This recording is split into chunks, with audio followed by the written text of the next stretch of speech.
Assalamualaikum warahmatullahi wabarakatuh. Kami pelajar Ijazah Sarjana Muda Pendidikan Awal Kanak-Kanak UCYP University ingin melakonkan beberapa isu risiko yang akan berlaku dalam tadika atau taska. Saya Fatih Idan Yuska binti Muhammad Yusof sebagai guru. Saya Mirza Ma'azam sebagai murid. Saya Abzani Ain Insyirah sebagai murid. Saya Intan Nuria Sofia sebagai moderator. Saya Siti Aminah Binti Samad sebagai murid. Tanpa membuang masa, mari kita pergi ke videonya. Okey, hari ni teacher bawa semua main taman permainan. Yeay! Korang boleh pilih nak main apa tapi dengan syarat main dengan hati-hati. Okey, good.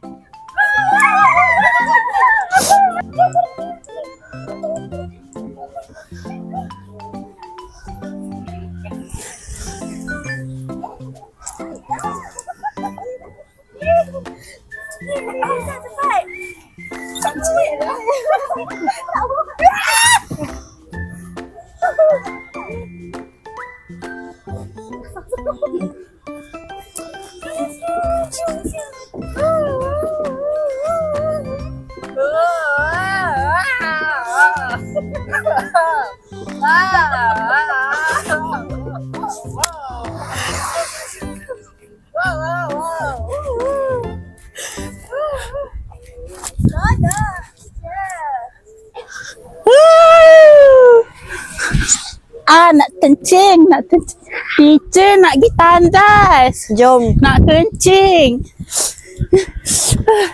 Kamu berdua main hati-hati ya. Teacher teman Miza kejap.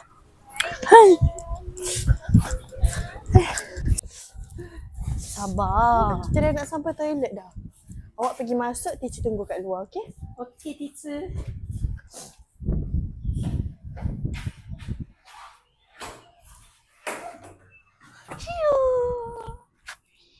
Awak, Ya. saya nak buat ni boleh? Mana boleh awak nak main yang tengah tu lah. Bagilah saya pula. Tak nak.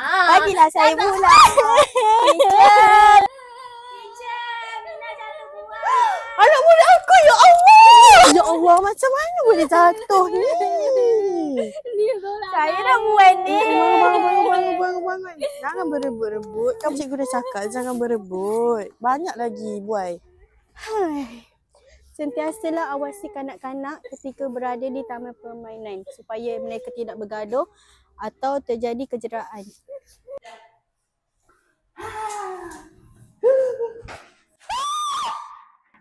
Teacher! Teacher! Ya Allah! Teacher! Teacher ada.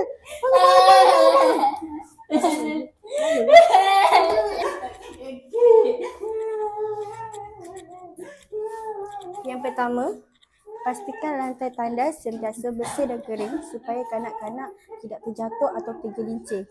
Yang kedua, pastikan kanak-kanak diawasi oleh guru atau orang dewasa ketika menggunakan tandas. Itu sahaja daripada kami. Terima kasih kerana sudah menonton. Bye.